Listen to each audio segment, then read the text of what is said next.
and welcome to part 2 of our Christmas show for 2020 with me and Paul from Unite Planet and Neil and Andy from the Paranormal Peepshow. Not forgetting, of course, our special guests, Marcus Allen, and our good old friend Ben Emlyn Jones. But let's kick off part 2 of this Christmas show with a little look at how a typical normie might be spending Christmas this year.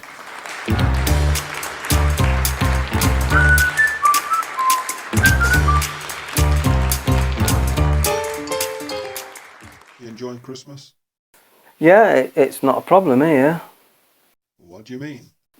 Well, I know, with all the COVID thing that's going on, and I know they've relaxed the rules at Christmas and everything, but I'm not taking any chances here. Okay, I see. Yeah, we're still social distancing, and Mum's in the kitchen getting Christmas lunch ready. I'm spending Christmas lunch with my mum today. You know, we're going to be very cautious. In what way? Well, I'm in here, and my mum's in the kitchen cooking dinner. We're making sure we're keeping 2 meters apart. Social distancing is very important, and we're just making sure that we just do everything right and so we don't get COVID. We're even not going to look at each other just in case. Just in case? Yeah, because I read it in Daily Star or something that COVID can go for your eyes, so we're making sure we don't look at each other because we don't want to get COVID through our eyes. And we're also making sure that we don't touch the same things as each other, because cross contamination and stuff. So we did manage to exchange presents. What we did, we just didn't talk to each other, and we didn't look at each other. We just made sure we were back to back, 2 meters apart, and I just kind of nudged my present with my elbow and nodded at it for her to open it. So that's how we did the present thing. Took 2 hours, but it worked out all right. But I'm in the same room as you and you're talking to me. I got this jumper for Christmas. Who bought me that? Norman? Yes? Norman, dinner's about ready. Oh, yeah, we're having Christmas lunch, and we've been very cautious with dinner because we're making sure we're not got the same cutlery, touching cutlery. So I've got my plastic knife and fork and my plate, but she can't serve it to me directly, so we're going to have to do it another way to be safe. Norman? Turkey?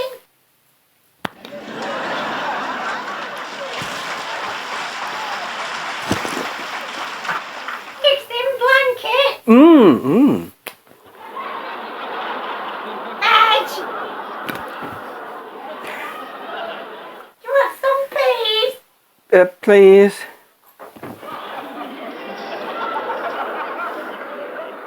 Norman?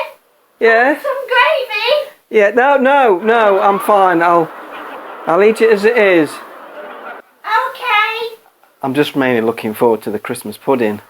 I'm Brandy the horse. Shit.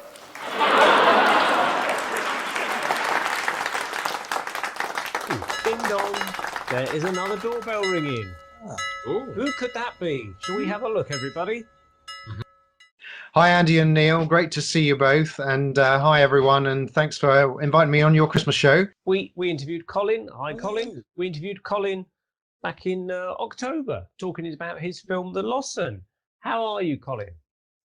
I'm very well, thanks. Yeah, keeping very well. And I'm busy working on The Lawson, writing more scripts, because last time we spoke, I said I was going to do 3, but actually we've now realized that we can actually extend it to 6 without, diluting it really. So I'm really excited about doing that. So hopefully that's going to be our way forward to do it as a TV series for 6 with 6 episodes.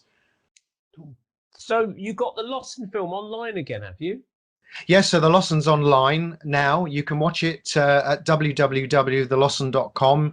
You can buy access to it for £1.99. And it's on until 12th of January. So if people want to watch it, we hope you enjoy it. There's a new trailer online people can watch too.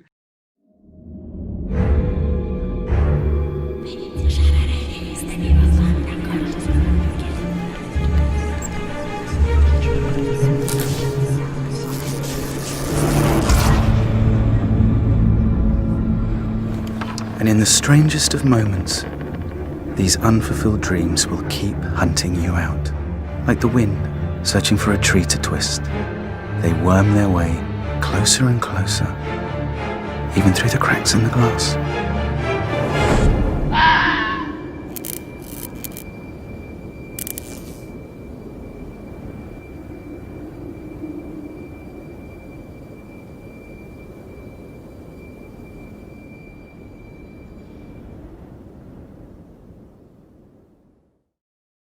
And it's got quite a Christmas feel, because really a lot of people in the United States particularly said they felt it was a contemporary Christmas carol.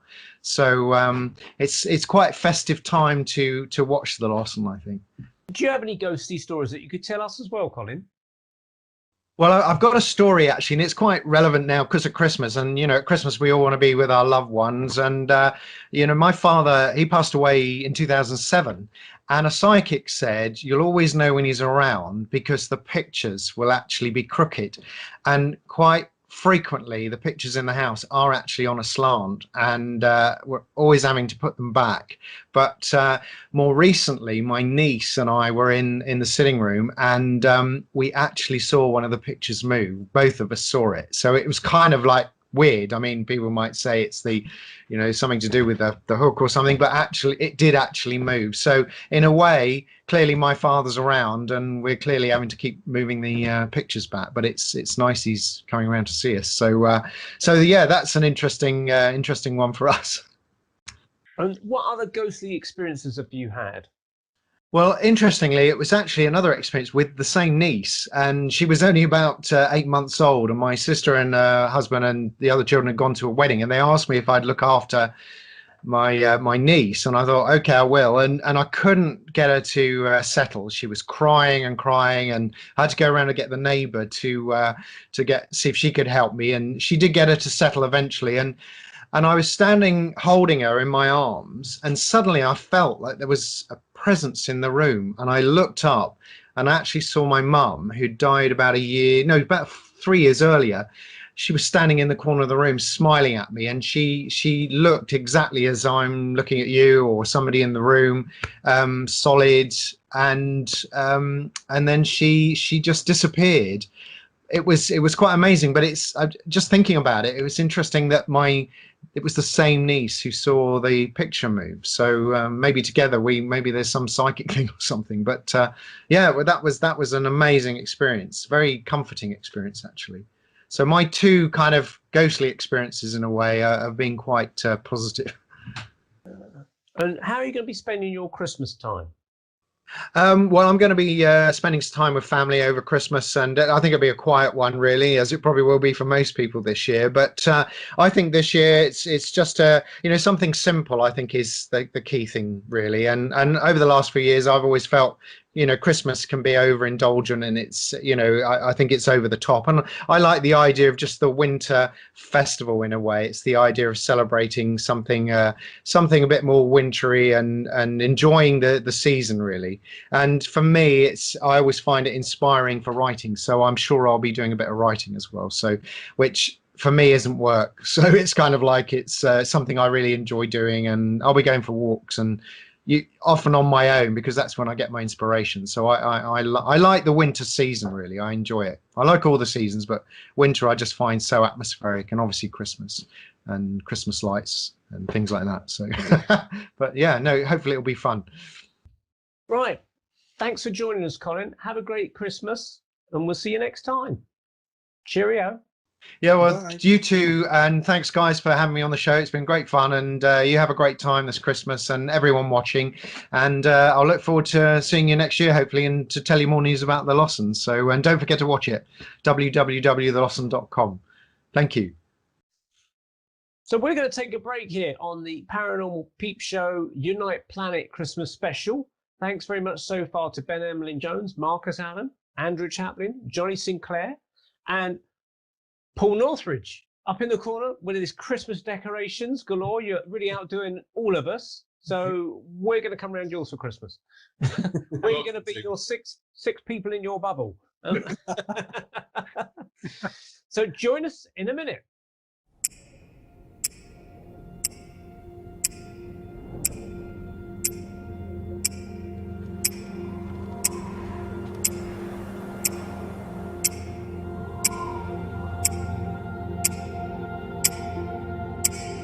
So, this is your dream. This is what warms your lost soul in the early hours when nightmares breach the dams of broken dreams.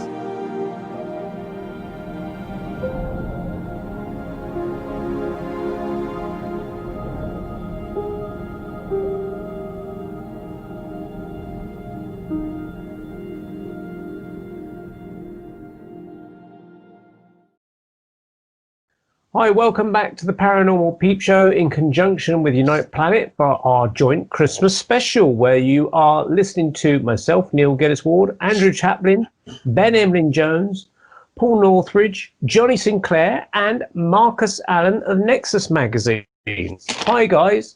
Thanks for joining us for part 2. And of course, we got Nexus Magazine. Yeah, thank you, Marcus. That's all right. On all good bookshops. All good bookshops. Yes. And does it come with a little free mask? You know, because like a lot of these magazines used to have free gifts. I'm just wondering, maybe in this day and age, you should have a little throwaway gift or something that, you know, comes in a little polythene bag on the front, a little mask. Might convince people to buy it. Oh yes, it does. Well, not with Nexus. That comes with good information to allow you to make a decision as to whether masks are relevant. Okay. They're not. Nothing to be sniffed at then. That's And if you've got time, I can add a bit of humour here because I can show you the mask I've got. Shall I do that? Ben. So I'll just go and get it. That's one. Oh. Now, Most people don't realise that the virus is 1,000 times smaller than any gap in a mask. That makes no difference at all. yeah, I've seen on the packets it says not suitable for protection against COVID-19. Yeah. So, and they're made in Indian sweatshops. Shall I just? I'll go from where Marcus left off. Hey, Marcus, that is pretty good, but I think you'll agree that my mask is superior. Nice one. COVID 1984 for those that are listening. You can always wear one of those, and then Is it made out of your old Y fronts, Ben? Yeah. it's an old white shirt. But I'll tell you what, I love.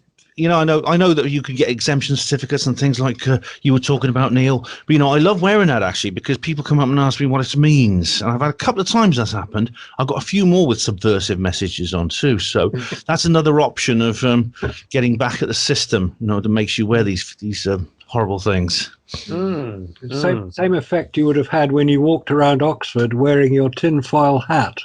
I remember that one, Mark. Yes. That was fun, that was. That was great. I loved it. Was you allowed? You weren't thrown out of banks or anything like that wearing a tinfoil hat, was you? I mean, it wasn't. I didn't go in any, luckily, but it was a bit tall and a bit sharp. It was my Oxford Dreaming Saucers Truth Tour, and we had a good time that day, didn't we, Marcus? Oh, great. Yeah, lovely time.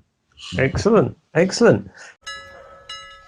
Who's out of the door now of our studio? Let's have a quick look. Oh, it's Philip Kinsella, everyone, who's been a guest on our Peep Show before. Hello, Philip. Hi, Philip. How are you? Hi, Philip. Hi, guys. I'm fine, thank you very much, and Merry Christmas to everyone.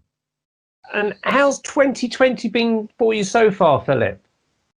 2020's been very tough, and it's not just because of what everyone's been through. I think in terms of work, I mean, in a good way, I've been able to work on and complete Guardians of the Dead. That was the book that dealt with the afterlife. So that came out this year. And it's also given me the opportunity to work on some other projects as well. But it has been a very tough year. I think we've all felt that, really. You know, sometimes you find yourself being thrown by a lot of what's been going on in the world. And I think a lot of people have feared that because of not knowing, the fear factor. So it's been kind of tough, really hard for me as well.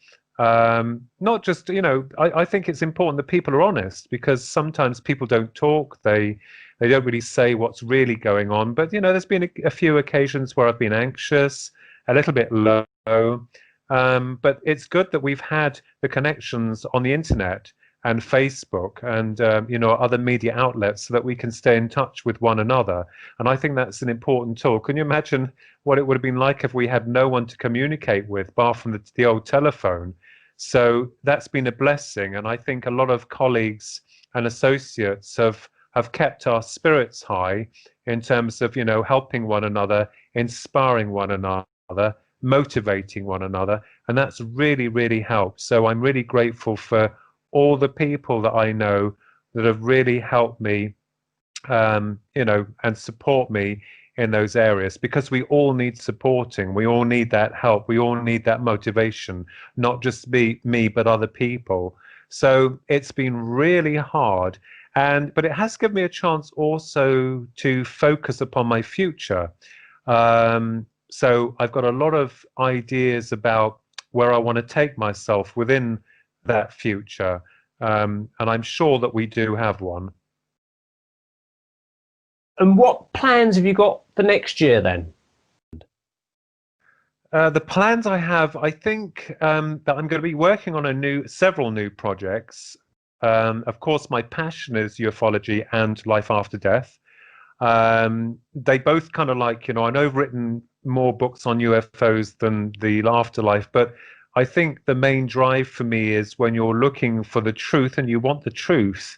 And now dealing with a lot of experts and a lot of like-minded individuals, authors, researchers, friends, associates as well, it's given me cause to reach out further in terms of investigation and also applying some form of theoretical dynamics as to what we may be dealing with in regard to the UFO phenomena and also the psychic phenomena, because as I've said before, and you know, there seems to be a correlation between the two, even though that they seem or appear to be separated.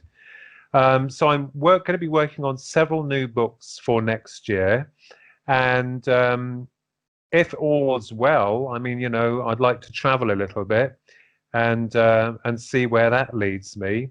And articles, because, you know, Philip Mantle and Chris Evers, Philip Mantle, UFO Royalty, being the publisher of Flying Disc Press, he has been really supportive as well, and so has Neil Geddes Ward, and also Chris Evers, because a great connection. Paul Sinclair also, the author, Paul Sinclair, researcher.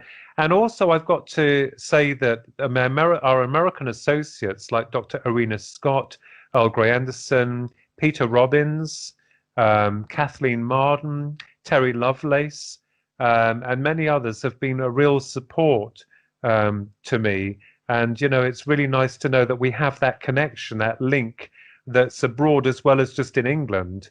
So I'm very honored to be connected with them, all of them, and subsequently moving forward with regards to the research. So I've got some plans lined up for what I want to do, what I want to achieve for next year. Yeah, working hard as usual. Do you think we'll get disclosure in 2021, Philip? With regards to disclosure, I don't feel that that is going to happen. And I know people will reject that claim, but we've got to understand that the phenomena is not as simple as first imagined. The way that we looked at UFOs back in the 1940s and 50s was very much physically constructed spacecraft with physically, you know, physical beings, as it were.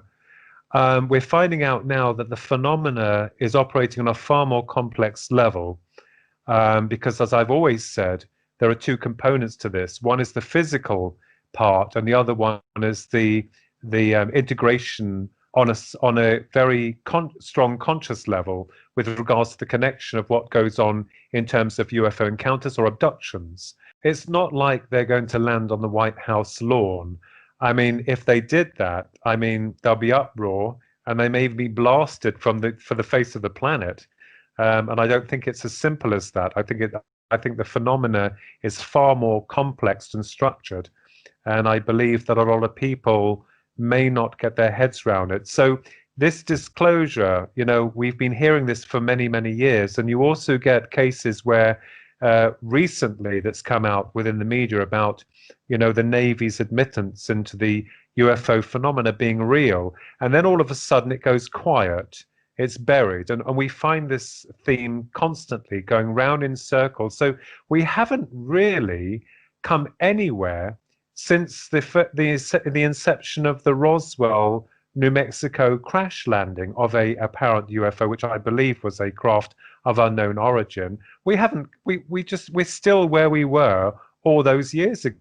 There's more awareness, there's more acknowledgement, there's more respect, as it were, but we're still no nearer in truly understanding what we're dealing with. And that is because the establishment, or the system as I call it, are unwilling to reveal or open up the files to tell us what they have, what they know, and share it among the masses. No, I don't think that's going to happen anytime soon. And how will you spend Christmas this year, Philip? I'll be spending Christmas with family. I was going to say the Greys, but I think that might be, people might find that I'm only joking. You've got to have a wicked sense of humor. But certainly reflecting as well over what's happened this year. I think seriously reflecting on where, I think all of us will be reflecting about where we've been and where we're going. And it can be a good time, it can be a sad time. But I just hope and I pray that everyone that I know and their loved ones are safe and that they have a good Christmas.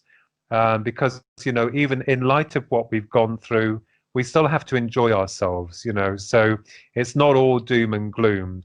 I think we're going to see a little light at the end of the tunnel somewhere along there. Okay, thanks, Philip. Well, thanks very much for joining us. Have a lovely Christmas, and we'll catch you next year. Cheerio. Bye-bye. Bye-bye. Bye. And thank you also for having me on your show. I really appreciate it. And I'm sending a very warm Merry Christmas to all the viewers out there, and hoping that they're all safe and they have a brilliant Christmas, a great time, and keep your eyes to the skies.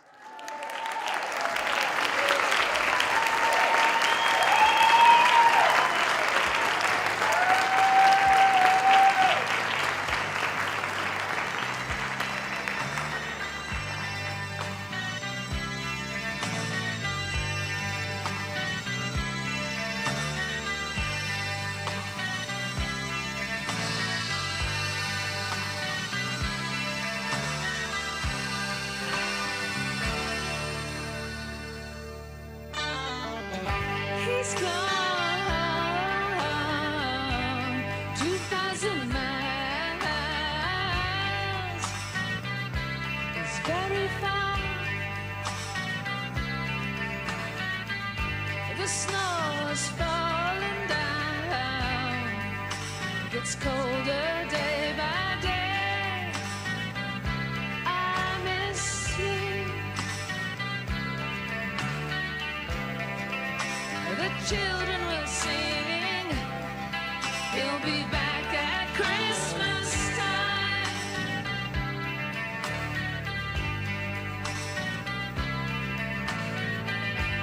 In these frozen and silent nights, sometimes in a dream, you appear outside under the purple sky, diamonds in the snow sparkle.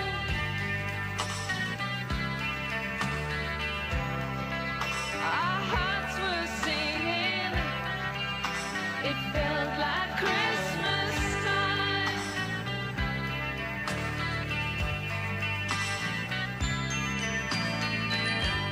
"2,000 miles is very far through the snow. I'll think of you wherever you go."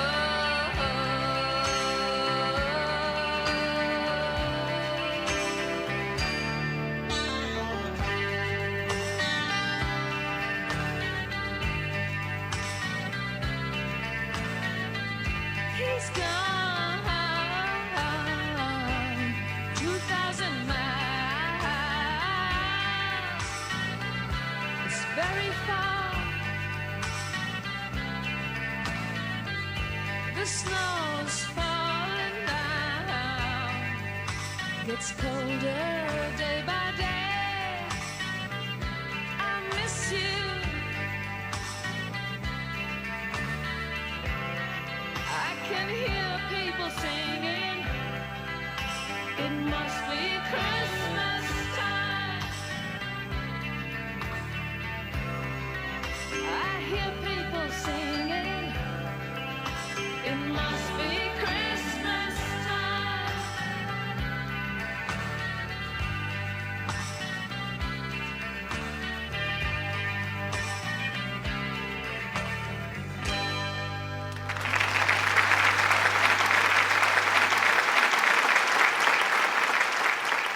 Give it to me, it's mine. Hello there, it's Michael Feely here. I'm so sorry that I can't be with you in person this evening to accept this prestigious award. I really wasn't expecting it, so here's an acceptance speech that I wrote last week. At this time of year, I always get very sentimental. It has been a strange year. In February I was flying into San Francisco to do a talk at a 4-day conference, and when I arrived I realised that everybody else had got better luggage than me. It really was the worst case scenario. We've had a year where we've had this virus where even Robbie Williams has refused to wear a face mask. He says I'm loving hand gels instead. But I am now getting into the Christmas spirit, and I bought my grandma a new walking frame made by NASA. It's one small step for Nan. Well, I'm recording a Christmas song with Bing Crosby, Don Partridge, Mary Hopkin and Lee Hazelwood. Yes, it's Ding Dong Mary Lee and I. Even Mariah Carey has given up her allocated parking space. She says I don't want a lot for Christmas. Even Brian Harvey last night lost a mince pie eating competition. He could only eat 17. When I tell people that I'm the lead singer in a tribute band for the Black Eyed Peas, they don't believe me. Well, I am. So what is for me next year? Well, there'll be at least 3 or 4 books. I'll be doing a documentary on Iconic, which is David Icke's channel. I've been offered a regular webinar slot on an established American channel, and I'll be doing, of course, various radio shows, so we'll see what comes from that. But I can't leave without saying thanks to my agent, but I'm sure I've earned more than £1 this year. Thank you to my fans, you really are the best. And to my GP, who has helped me get over my fizzy drink obsession. So thanks, Dr. Pepper. And of course I can't go without saying thank you to my sponsors, the team at Unite Planet and Paranormal Peepshow. I hope to work with you next year, unless of course there is a third global wave of bullshititis. Well, thank you very much for your time. Have a merry, merry Christmas. This is Michael Feely signing out, and I will see you again next year. You take care. Bye-bye. Yeah, well, I mean, so Ben, you're obviously, you produce videos every year about the disclosure thing, and you know, you say, oh, this year wasn't a disclosure thing, but sometimes you have extra information that sort of talk about like certain things have been released, like in 2017, the Nimitz videos and things like that. I mean, obviously with Trump, he wasn't really committing himself to any kind of UFO information. What's your thoughts on disclosure for next year as we ask that? It's difficult to know, Neil, because this is one of the things that people always say, well, when's disclosure going to happen? And it's always like, well, there's always like, it always appears that something's going to come about, and that's leading towards a public recognition that that these things exist and that the cover-up essentially is over. On the other hand, it's sometimes people say, well, that can never happen. It won't ever happen, and there's no way that can ever happen. I'm what we call willing disclosure, that is the government simply telling us. I used to say it was not possible. I used to believe it was not possible. Now I'm not so sure, especially in this post-2016 world that we're living in, where all kinds of other things I thought were impossible have happened. So who knows? Who knows that they could actually come clean and say, well, the various governments of the world, it might not necessarily be the United States, it might be one of the others, could come forward and say, well, we've known all this all along. There's even some people who claim that this is actually going to happen, and everything that's happened since 2017 is a process leading up to that. And they're just trying to kind of like ease us into it gently so we don't freak out, you know, to give us some kind of cultural immunization to prevent too much shock, some kind of shock as a result of this. But one thing's for sure, I mean, if ever the truth was revealed about this, then you know that the deep state is in big trouble, because the cover-up of extraterrestrial life and everything associated with it, including the absolutely decisive physical evidence that's been gathered over the years at places like the Roswell incident, are kind of they're kind of quintessential to the existence of the New World Order. You take those things away, and the New World Order is impossible. So there's two things I want to add to that. Number one, have you guys seen the press release about Israel? There's like an Israeli defense minister or something like that, basically saying that Trump knows that UFOs exist. He's got the information, but he's going to sit on it. Haim Shed, yeah. What Haim Shed said is incredible. I mean, now Shed. That's his name. Haim Shed. General Haim Shed of the Israeli. Would you be in Hewitt? Sorry. Yeah, America's not the only country that has a space force. Israel has one too. It's the I forgot what it's called now, but it's basically the space defense area of the Ministry of Defense of Israel. And this guy's been running it for 30 years. So he's not some kind of loony like us. He's a totally different kind of person to the way the skeptics like to portray us, the stereotype the skeptics love. He's a guy you cannot discredit any more than you can. It's even more so than perhaps David Fravor, the pilot, and these other people who've been talking out about this. And he said that, well, the thing is that the article, there was an original article in Hebrew, that's colloquial Hebrew, which is the constructed language of Israel.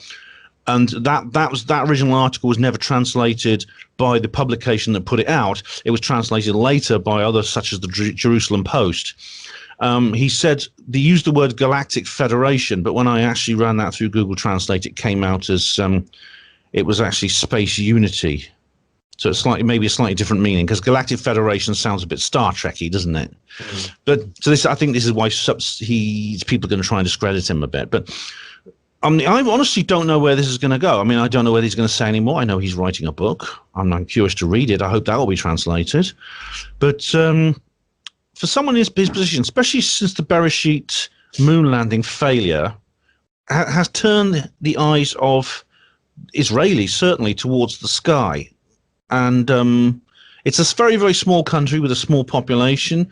Word gets around, who knows? I mean, and as for Trump knowing about it, President Trump has made some extraordinary statements regarding UFOs, which makes me wonder what he's really thinking, because he certainly knows more than he's saying.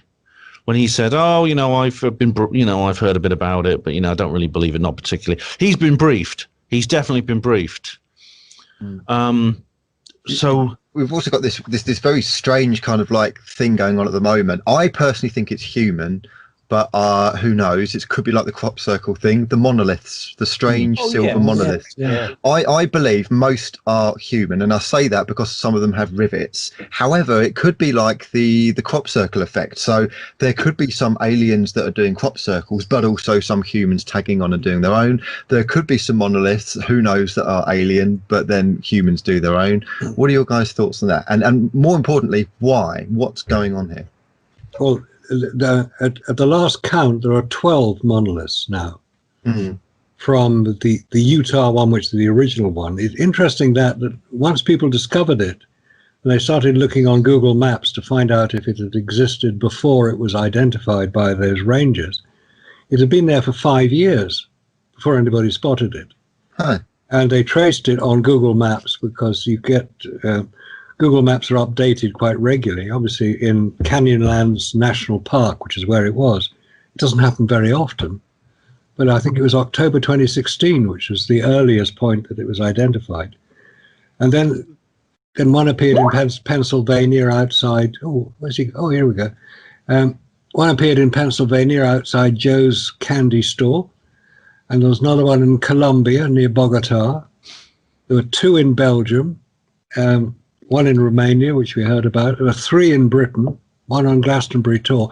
Now, if you've ever climbed Glastonbury Tor, you'll know it's not exactly an easy climb. To carry something that size, which said "not Banksy" or something like that on it, it just seemed to be a strange thing to have done. And then in the middle of Dartmoor, we get another one. What's going on? And then I think one of the ones in Belgium, or 2 in Belgium. One of them is gold, as opposed to the silver or the stainless steel ones that we've seen. And the one on the Isle of Wight got pushed over because it wasn't secured very well. Somebody came and polished it up and put it back up again. Oh, good. It seems to be some kind of. It's like a real life LARP that's going on. It's a viral meme in real life. It's rather like those naked Trump statues that appeared in 2016, or people dressing up as clowns. Do you remember that? It's like the original one in Utah. That is still a mystery. I mean, I obviously, based on the way it was built, it's made by somebody. It's man-made by some artist or something. But nobody has ever attributed it to any artist. The guy they said, John McCracken, he died in 2011. It couldn't be him. So that is still mysterious. And the question is, what purpose do they serve? I mean, it's obviously there's a monolith map now. There's like a database called Monolith Tracker, and there's actually. I mean, you look at it, it seems to be mostly in Europe and North America, but there are a few in Australia, there's one in North Africa, there's one, as Marcus said, in Colombia. But it seems like this is a craze that's spreading across the world. And I mean, whoever's responsible for these, it's probably a healthy sign, because obviously these appear to be, the ones I've seen appear to be works made by people. They are man-made works.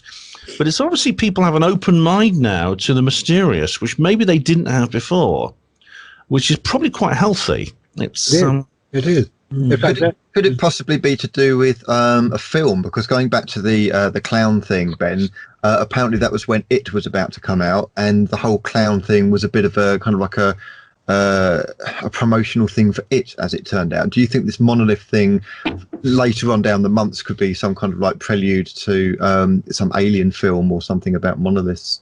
It's a piece of viral marketing. I did wonder if there's some new silver Toblerone coming out, because it's that kind of. It looks like it's that kind of shape, and the first one was anyway. I know they vary in shape now, but.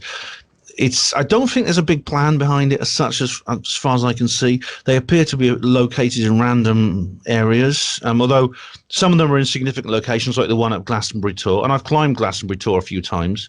Whoever put that up there, they were very determined. They may have assembled it on the ground and carried it up, or they may have carried the components and assembled it on the top of the Tor. Either way, that's quite a feat. Yeah, it seems odd that they weren't spotted, because there are people on Glastonbury Tor virtually all the time. Yeah. It must have been done at night. It must be done at like 3 o'clock in the morning. Well, wasn't the Utah one taken down at night, Ben? Because it was just, unfortunately, the Utah one was taken down a few days after it was erected. It was some local people who objected. They basically environmentalists who were concerned about the desert ecology. And not the monolith itself, of course, is not harmful, even though it was going to be demolished anyway because the people had no planning permission. But they were concerned about the visitors, that people dropping litter and things like that. So they went and they destroyed the monolith. They put it down. They pulled it down. What happened to the fragments, I don't know. But that one and a couple of others have gone as well. Some Christians took the first California one down. There's been 2 in California. They said they thought it was satanic or something like that, or communist or something. I don't know what they said about it, but they took it down. But there was a couple of others. The one in Romania's gone as well. Yeah. But I'm pleased the one in the Isle of Wight at least has been restored. I wonder if David Icke did it. It's his transmitter. Ever since he's been taken off of YouTube, this is the only way he can get his broadcasts out, is it? Paul, do you think there's going to be any kind of disclosure next year, or we're going to get more information on UFOs? I think with the UAP, the Tic Tacs is also kind of like a disclosure already, but really, I think, do they want to really expose UFOs exist? Because then it's going to be free energy out there. I think, really, I don't think any disclosure will really, really happen, in my opinion. Well, What do you want to ask Ben? Oh, sorry, Marcus, you first. Sorry. Yeah, it's interesting you say about free energy, because the interview we had with Rasa, a few months ago, where he was talking about what he was working on in China, where it's basically quantum energy, or as I call it, 0-point energy. Now, if he's got that working, and it appears that he has, a 10 megawatt power station is not to be sneezed at. Obviously, it's not been announced yet. There's been no publicity about it, because there probably won't need to be. Information will come out. But if that is now possible, if quantum energy or 0-point energy can be harnessed, it ends the whole climate change problem, it ends the whole fossil fuel problem, it ends the whole energy problem, because we've got unlimited energy. The idea of cutting back on energy production is so much genocide because there are so many people who will benefit from it. If energy is available to everybody, it's cheap, it's non-polluting, it can be installed anywhere, then the world will change very dramatically. Because just in the last 200 years, the idea that energy cannot help humans is a ridiculous idea. Of course, in the last 200 years, we've gone from a galloping horse being the fastest means of transport to spaceships. That's in just 200 years. And you can imagine what we could do in 50 years, in the next 50 years, with all the technology that is available. So I'm very excited about the future. I think it's going to be even more dramatic than we've seen in the last 50 years. Do you know, Marcus, the issue of free energy it's another of these cornerstone subjects, which are essentially our weather vanes for the health of the New World Order. Like the UFO one, I think, again, the declassification of free energy, which would mean that everyone basically could have all the energy they needed in the world, which, as you say, would eliminate environmental destruction. It would eliminate poverty. It would free us and improve our standards of living in every country on Earth so much. It's incredible. The reason fossil fuels have become basically the only fuel allowed, apart from the other things such as renewables, which can't really replace them, is that energy control is essential for the deep state. They ration energy, they make us pay for it, and by doing that, they keep us in energy dependency. And to remove that energy dependency, I think, would be another of these things that would indicate that they really have totally lost their grip on this world. And so I very much look forward to where it goes with Rasa.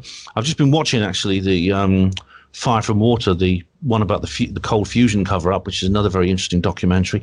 I'm really, really excited, that this is happening. I don't know. There's no guarantees. No one knows where this is going to end, but goodness me, it's exciting to see the beginning. Johnny, you were going to ask a question. Yeah, going back to disclosures. So I want to ask Ben, because I know you look into the skeptic side of things as well, and I know you do a lot of that. So how do you think, if we get full UFO disclosure, or near full at least, how do you think those hardened skeptics will respond to that? Where do you think they will, be on that, if that ever happens? What will their response be, do you think? That's a good question. I mean, in my book, Roswell Rising, a novel of disclosure, I portray this situation in fictional form. And in that book, as you know, if you've read it, they all commit suicide. That probably won't happen in real life. I put that in as a kind of slightly humorous element into the story. I think a lot of them, when faced with irrefutable evidence, will come round and they'll accept that they were wrong. They probably won't say, I was wrong about this. They'll probably try to bury their past and pretend they never saw anything. There's others, I mean, some particularly doctrinaire and very, very narrow-minded people within their community who will refuse to accept the evidence no matter what it is. People like Professor Brian Cox, for example. I think he will simply just not talk about it. He may take some time off from his media career. He will come back just talking about a completely different subject. That's what I guess will happen from my own studies of the skeptic movement and my own involvement with them, to just see what the other side is thinking. But it's unpredictable. Ben, there's always like a fallback position. So, first of all, they'll say something doesn't exist. So say for instance, the New World Order. The New World Order doesn't exist, is what they'll say. And then you'll show them like a video of Tony Blair, George Bush, Daddy, George Bush Senior, David Cameron, all talking about the New World Order. Then of its founders. We have before us the opportunity to forge for ourselves and for future generations a new world order, a world where the rule of law, not the law of the jungle, governs the conduct of nations. And after 1989, President Bush said, and it's a phrase that I often use myself, that we needed a new world order. The affirmative task we have now is to actually create a new world order. Their next fallback position is, oh, well, it does exist, but it doesn't mean what you think it means. Yeah. It means and whatever they think it means. Do you know what I mean? So there's always a fallback. Psychology, it's a difficult psychology, and cultural analysis is always difficult to predict. I know that from one of the skeptics already, actually, what he's saying is maybe an indicator. His name's Mick West. And he's actually a very unoriginal and boring skeptic. He doesn't. I don't know if you've seen him on. He's been on Joe Rogan's show 3 times. He's been on Joe Rogan's show, which it really indicates how much Joe Rogan's gone downhill in the last couple of years. He's not. He doesn't even say anything that I couldn't make up and other people couldn't make up. He says, "Oh, the Tic Tac footage. It's a seagull. You know, the gimbal. It's an aeroplane." I mean, he doesn't even come up with anything particularly groundbreaking. He doesn't even come up with joyriding ice cream vans and truckloads burning manure and something a little bit more creative, like at least as the others try to use their imagination. Yeah. As foolish as they are and as wrong as they are, at least they have a bit more daring to them. Talking of ice cream vans, that's just remind me. I was talking to my son, who's at Edinburgh College doing a sound production course at this moment, and I spoke to him over FaceTime on Facebook yesterday. And he's just moved into a new abode in Edinburgh. And he said it was like 11:40 last night or the night before. And he heard an ice cream van, ding dong ding, going down the street. And he thought, what the hell is an ice cream van ringing its bell for, trying to get customers at 11:40 at night? I will.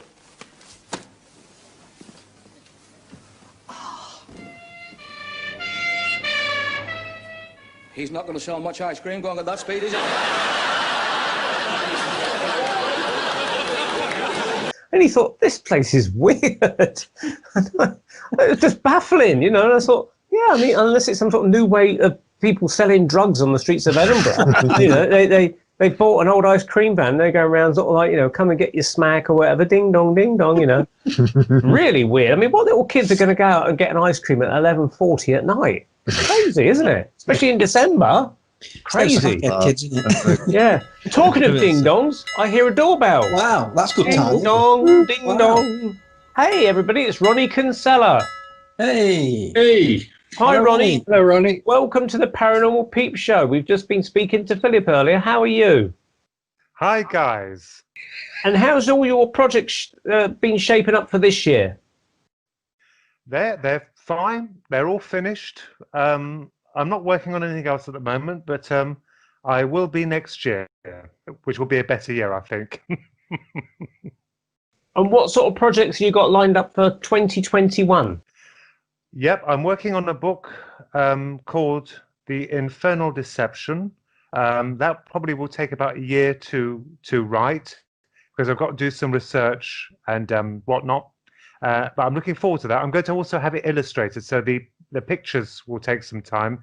And I'm also doing a number of illustrations for Philip Mantle for his T-shirt company. So that's going to keep me preoccupied. And I'm also working on something for someone else. It's a sculpture.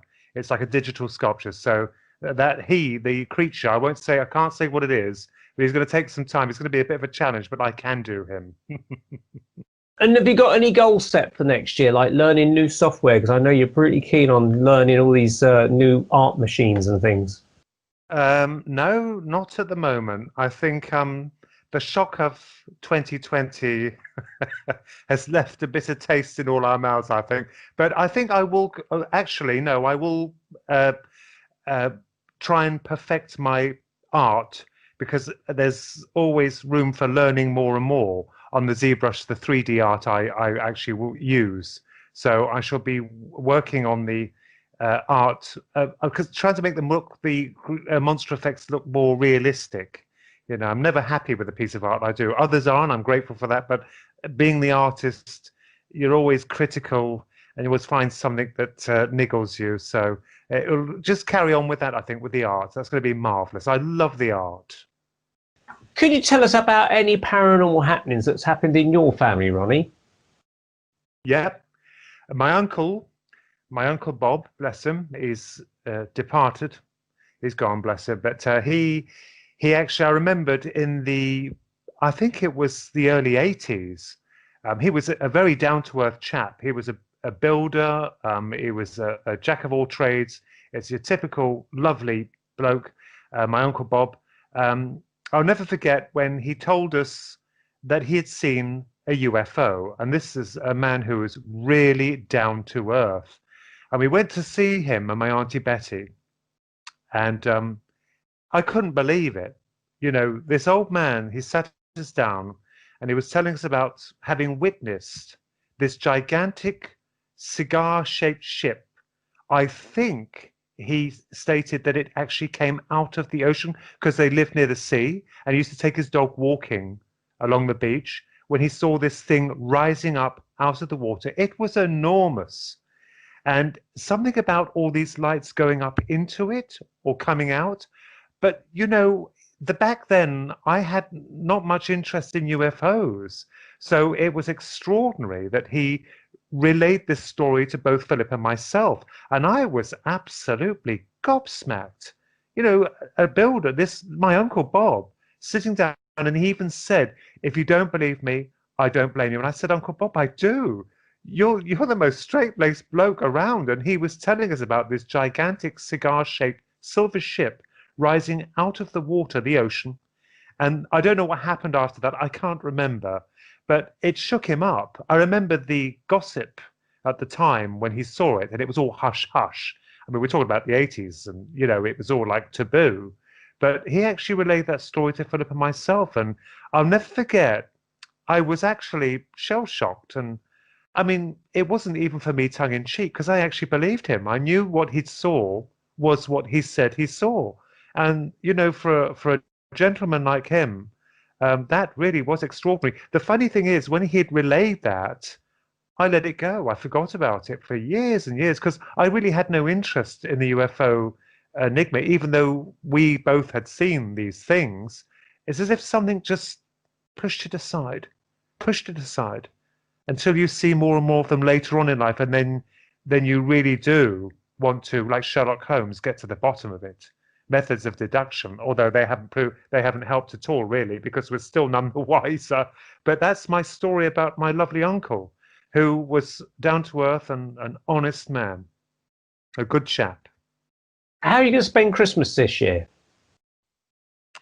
Well, it's going to be a quiet Christmas, as it is for a lot of us. But we're going to spend it with Mum, and then we're going to spend it, hopefully, with our sister. Very small family gathering to have dinner with her, you know, on Christmas Day. So it's going to be very quiet.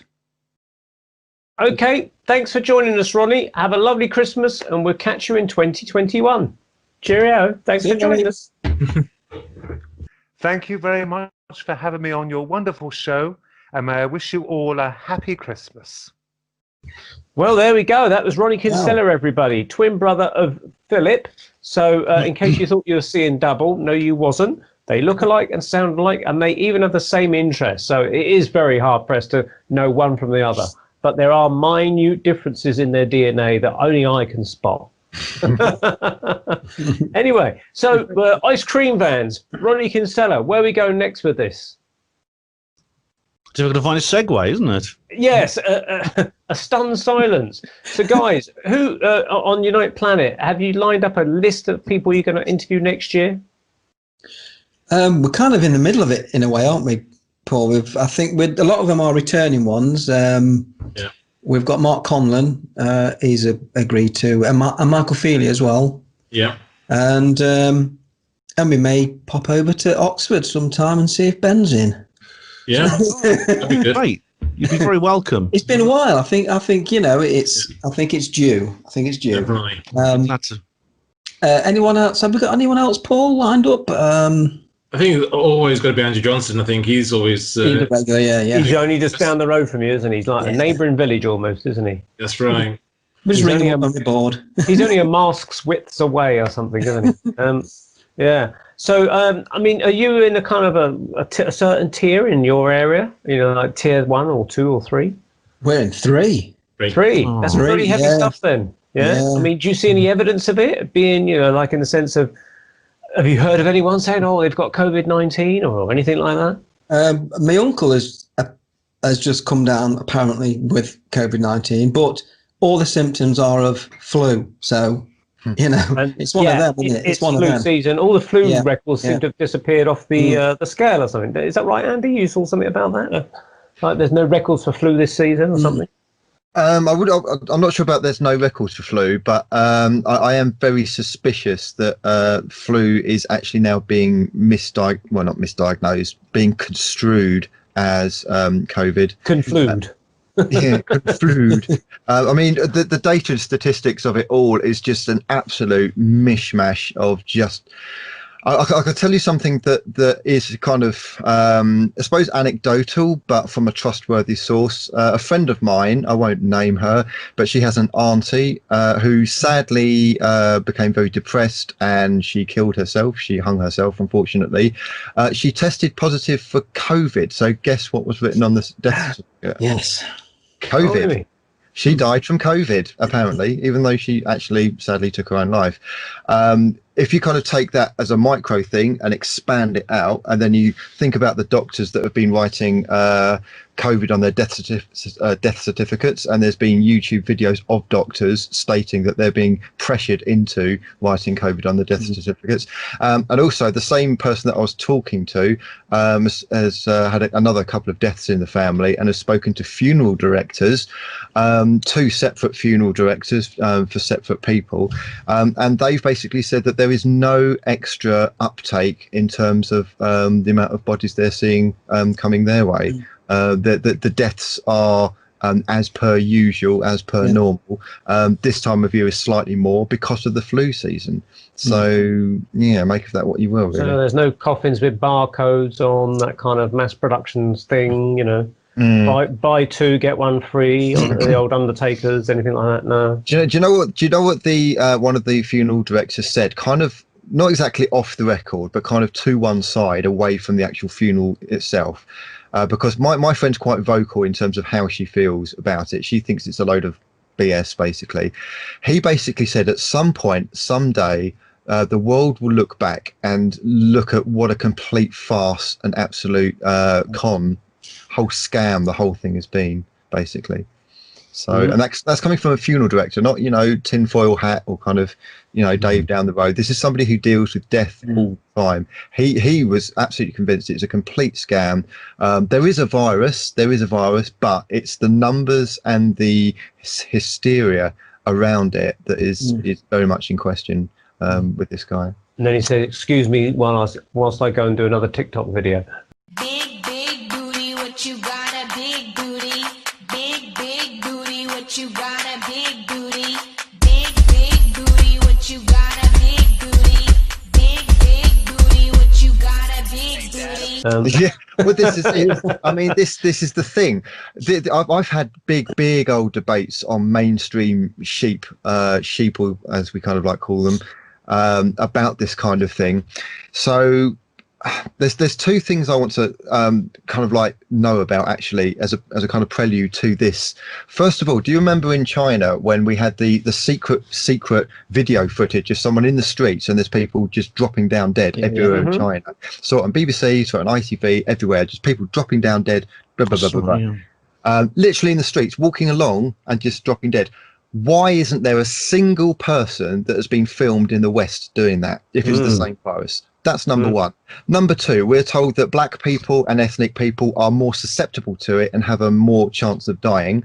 I was kind of like on tenterhooks waiting after the Black Lives Matter marches with a lot of ethnic people in close proximity without face masks in London marching en masse in thousands. I was thinking, okay, what's going to happen here?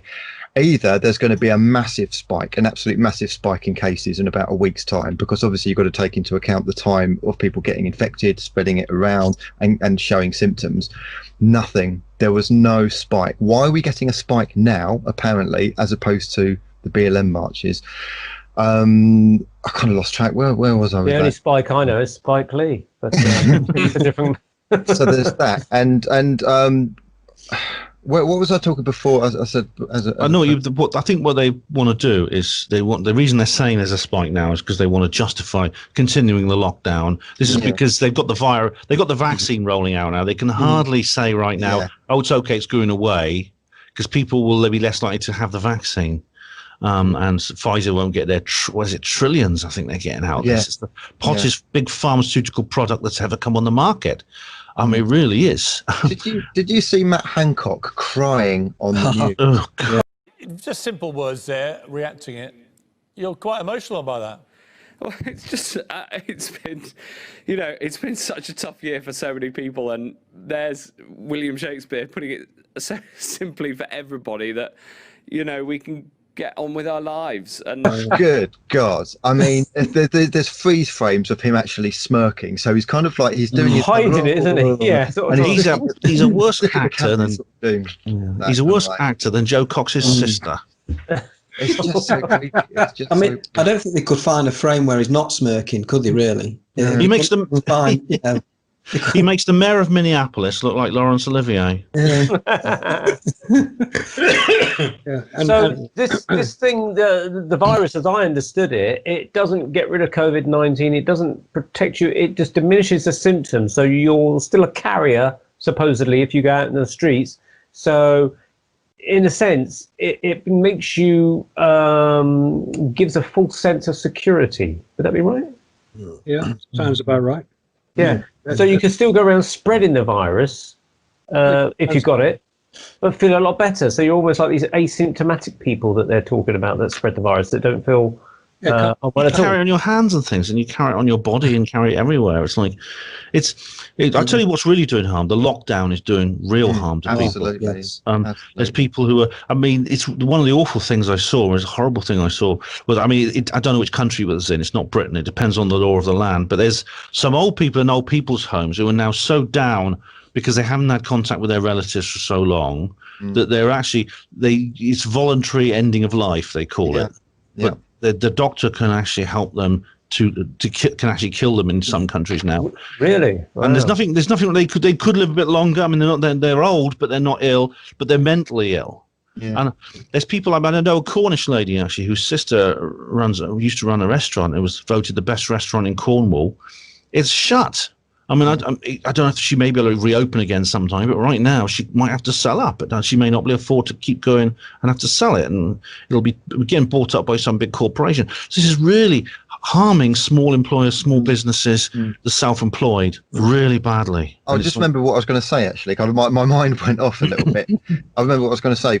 It was about these TikTok videos and these doctors and nurses with TikTok videos. So we've seen all the kind of like the bodies dropping in China, etc. And then we started seeing the videos to do with Italy and Spain and absolutely inundated hospitals and kind of like staff literally kind of like on their knees, and some of them crying, and just some of them can't cope with the influx of numbers.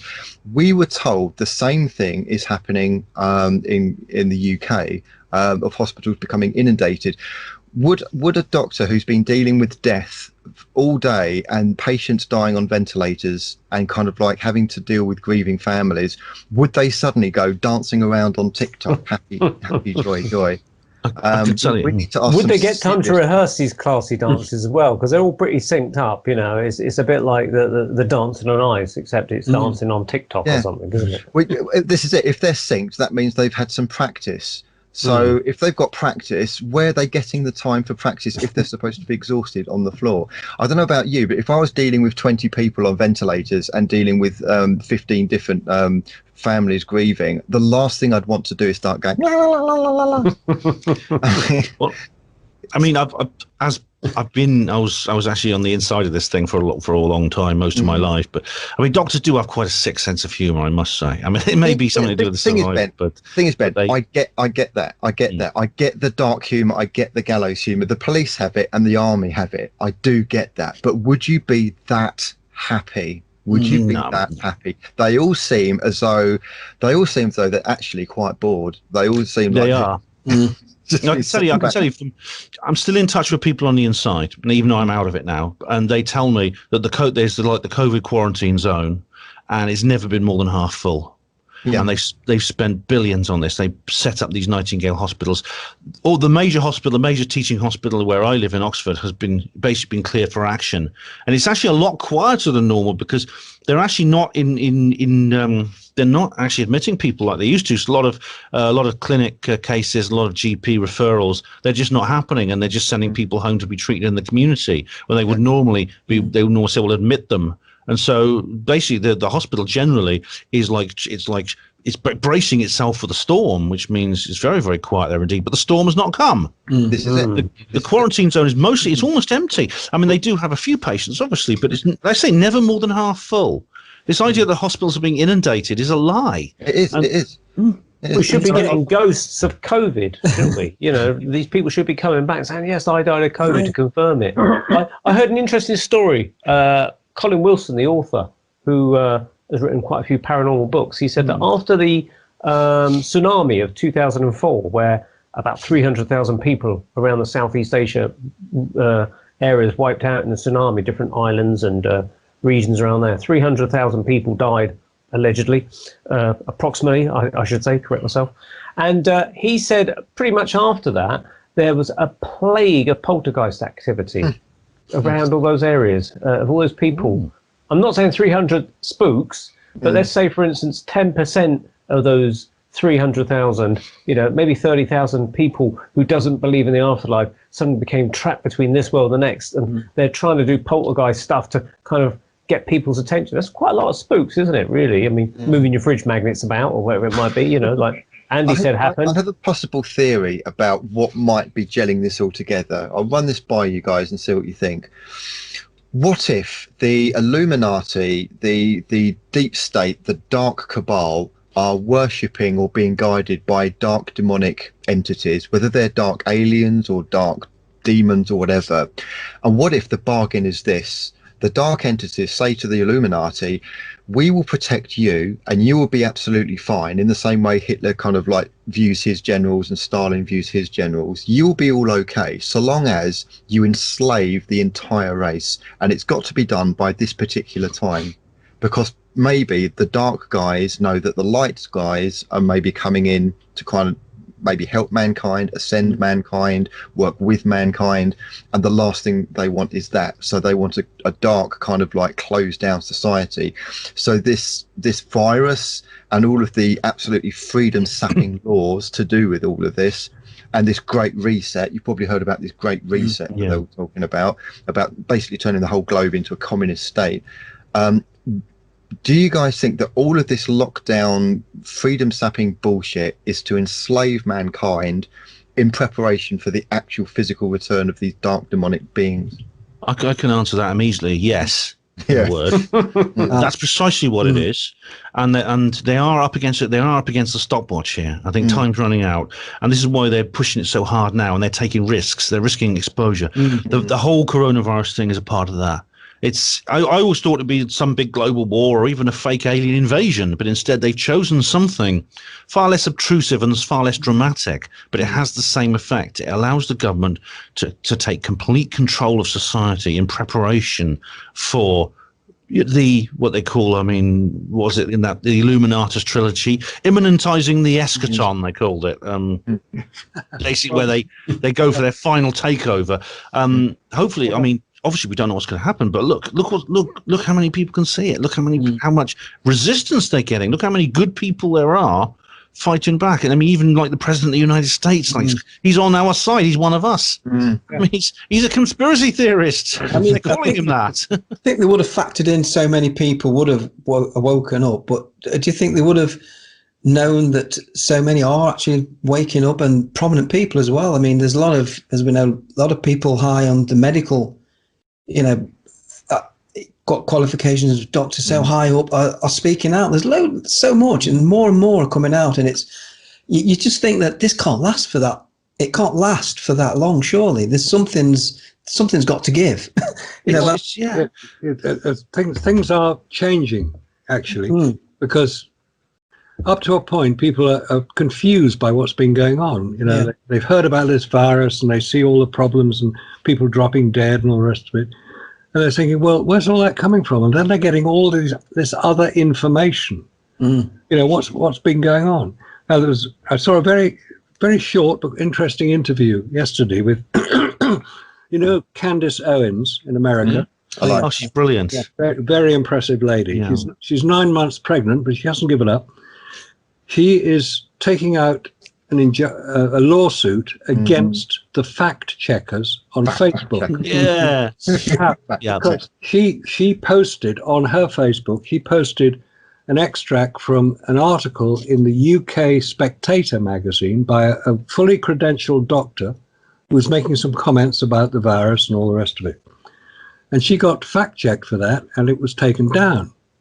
So she said, "No, I'm not standing for this." So she found out who the fact-checker was, who did it. A chap in Canada who used to work for CNN, has now had a contract for working for Facebook. And basically he said, "I found a doctor who doesn't agree with your doctor." And that's what it comes down to. So that's where we are, isn't it? That's where we are with it. So she's crowdfunding because it's an expensive business to take a lawsuit in America at this level. She's crowdfunding it. She's virtually got all the finance she needs. And to be able to then take on the fact checkers, who aren't fact checkers at all, they're just people with a different opinion, and making Facebook come up and front up to what they're actually doing, because behind all the Facebook and the Twitter and the Google stuff, there is one thing that they can't fight, and that's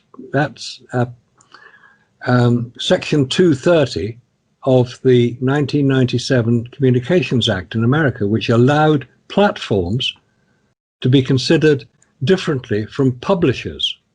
Publishers are liable for the information that they put out.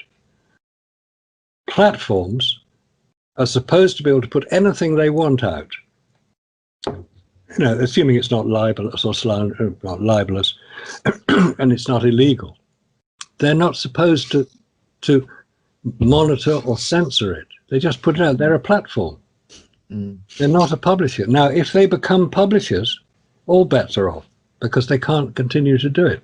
And Facebook and Twitter have become, basically, they're in the crosshairs of the US government, assuming that Trump can get it, because he's fully aware of what's going on.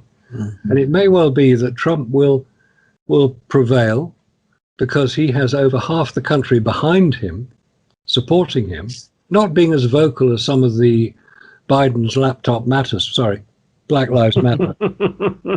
Biden's laptop matters as well. And we haven't heard very much about that recently, have we? Because it's been taken out. You know, it's got to the point where this actually happened the other day, and I saw an article on it as well. I was playing about with somebody with a bit of banter, and I was about to call them a silly dildo. it's just a stupid thing, right? I actually got a warning coming up saying what you're about to post might break community standards.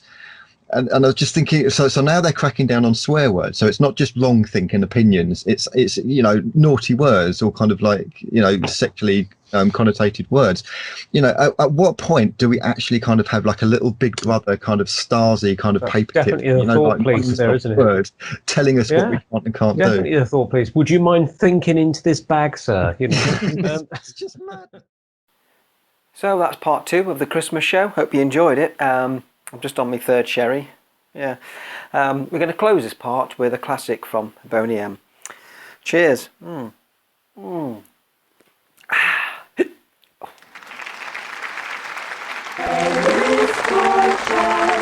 Jesus Christ was born on Christmas Day, and man will live forevermore because of Christmas Day.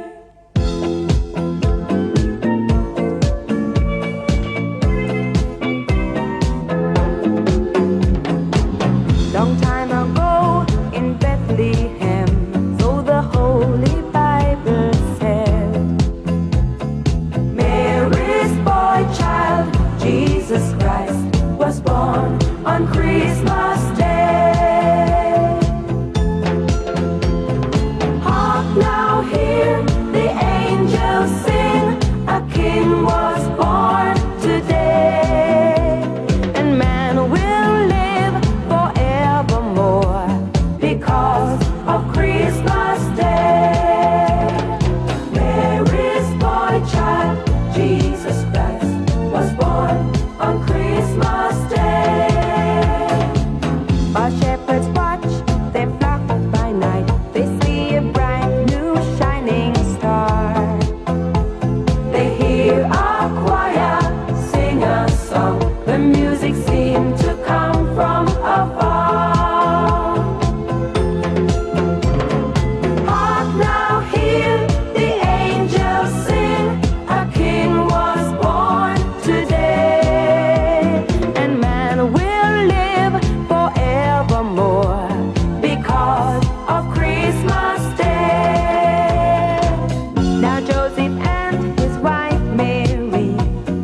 jingle bells rang out there with tears of joy and laughter. People shouted, let everyone know there is hope for all to find peace. Oh my Lord, you sent your Son to save us all.